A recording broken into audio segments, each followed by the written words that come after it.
皆さんこんにちは。一つのプラモデルを3つの動画に分け、完成までを収録しているプラモの時間。いつもご覧いただきありがとうございます。旧車が大好き。中でも70年代から80年代初頭にかけて販売された車種はどれもよだれもんのプラモの時間ですが、今回はその中から3代目ローレルをチョイス。早速3代目ローレルを紐解いていきましょう。世界的なオイルショックの中、3代目ローレルは1977年にモデルチェンジされリリースとなりました。2代目ローレルを踏襲し、デザインはより重厚感を強調したもの。これによりハイオーナーカーにふさわしい豪華なインテリアと居住性を確保した1台となりました。ボディバリエーションはフォードアセダンとこの台で新設定されたフォードアハードトップおよび2ドアハードトップ。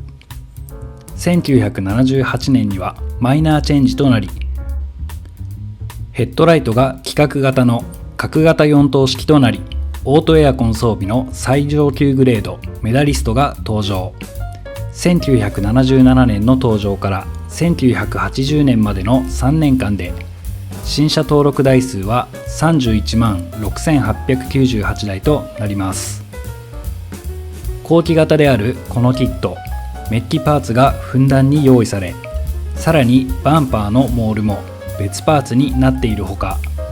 足回りに関してはハの字用のタイヤが付属されているなど、ボックスアートの通りチューンアップされた状態で完成を目指すことができそうです。早速仮組み開始。まずはこちらのタイヤとホイールを確認。このキットの目玉でもあるハの字タイヤですが、確認したところがっつりハの字。これはこれで極悪なローレルが作れそう。女子プロで例えたらダンプ松本かライオネスアスカかといったところでしょうか。足回りのパーツは昔の不死身のキットとは違い、ブレーキパーツなどがしっかり造形されており、加えて車高の上げ下げも容易にできそうなパーツ構成。完成をイメージしつつ組み立てていきます。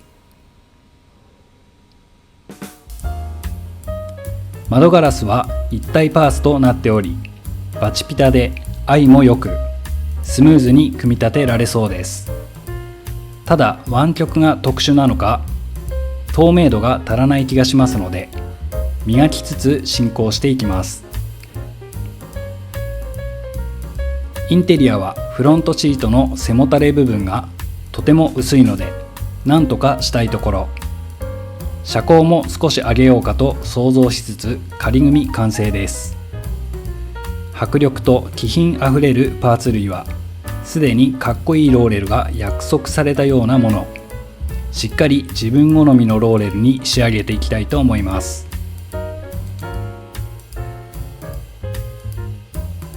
次に筋彫りを行っていきます。使用しているツールはタミヤ製の筋彫り超高ブレードで 0.15mm の刃を装着したものとタミヤの P カッターとなります。用途としては超高ブレードは全体的な筋彫り、 P カッターは刃幅が超高ブレードよりも広いのでドアやボンネットなどの開閉パーツ部分に使用しています。リアルな完成度を追求するにあたり、ボディのパーツそれぞれに対し筋を入れておかないと塗装を重ねた時に溝が塗料で埋もれてしまい、リアルなシャープさが欠けてしまうので、そうならないためにもしっかり丁寧に彫っていきます。といってもあまり深くしすぎると不自然なシルエットになってしまったり、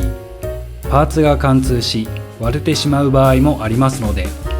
あくまでも軽いタッチでそれぞれ3から5回を目安に。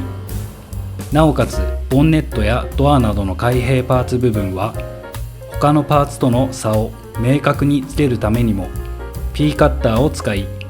太めのラインになるよう意識しながらしっかり彫っていきます。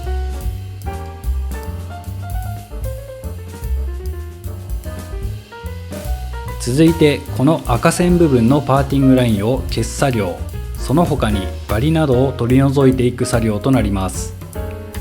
メーカーの製造過程で金型同士を合わせてパーツを成形しているため、どうしても付着してしまうのがパーティングラインやバリですが、これを消すのと消さないのでは面がより滑らかになるなど仕上がりに大きく影響してきます。パーティングラインの確認方法としては、ボディを真上から見た際、縦一直線に入っている場合が多いので、実際に指で触り段差を確かめながら作業を進めていきます。作業手順としては、800番程度のペーパーヤスリでボディ全体にあるパーティングラインを水取りで取り除いていきますが、取り除く際の注意点として細かなプレスラインもありますので、その部分まで削ってしまわないよう注意が必要となります。カーモデルの場合、前後バンパー周辺、ボディを真上から見た際にリアからフロントまで一直線にパーティングラインがあり、特に前後バンパー周辺は頑固なラインが形成されていることが多いので、根気よく処理をしていきます。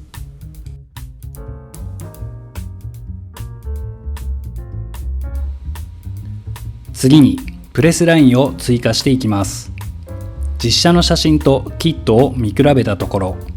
フェンダーアーチ上部にあるプレスラインがモールドされていませんので、こちらを追加。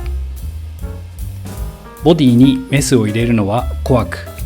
自信がないのですが、勇気を持ってリュータースイッチオン。まず先端が細いタイプで削り、フェンダーの付け根に沿って形を作った上で、今度は先端が丸いタイプに持ち替え、幅を広げるように削っていきます。ある程度形が見えたら、320番のペーパーヤスリで整え、800番まで番手を上げ仕上げていきました。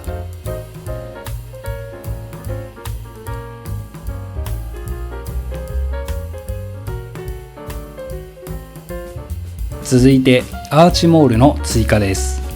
こちらも実写の写真と見比べると、キットにはモールドされていませんので、プラ板で追加していきます。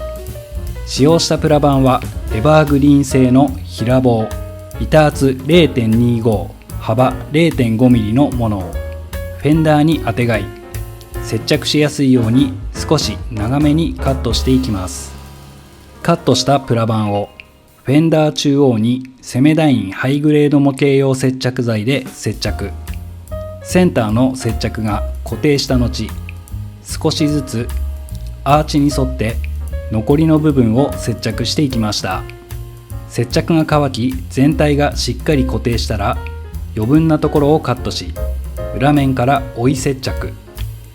これでアーチモールの完成です。次にボディの調整加工です。ボディの調整や加工する部分は、両側ドア、フェンダーミラー取り付け部分、サイドシル部分となります。まずは両側ドアのキーシリンダー部分から。各部キーシリンダー部分にアドラーズネストのブラインドリベットヘッドで再現していくための穴を 0.8mm のピンバイスで開けていきます。ボディに傷をつけ、余計な作業が増えないよう注意しつつ穴開け。フェンダーミラー取り付け部分は、フェンダーミラーパーツの根元が斜めで、固定ピンも斜めに差し込む予定ですので、それを見越し取り付ける部分も斜めにドリルを入れていきました。サイドシルは実写と比べるとだいぶデフォルメされており、縦の幅が長くバランスが悪いので 1mm ほどカットしていきます。ニッパーでザクザク切り取り、ペーパーヤスリで鳴らし完成です。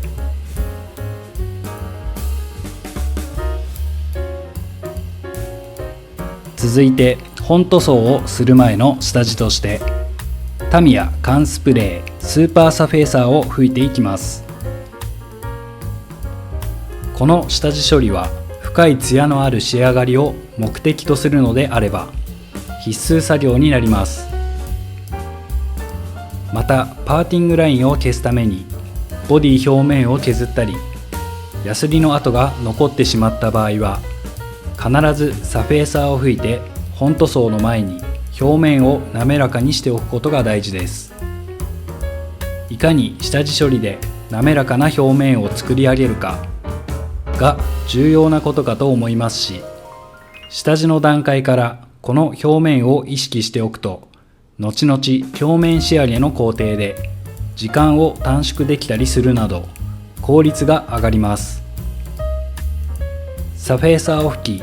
パーティングラインも消え綺麗なボディラインになったことを確認し次の作業に移っていきますが、今回はここまで。次回はインテリア完成までをお届けする予定です。ご視聴いただきありがとうございました。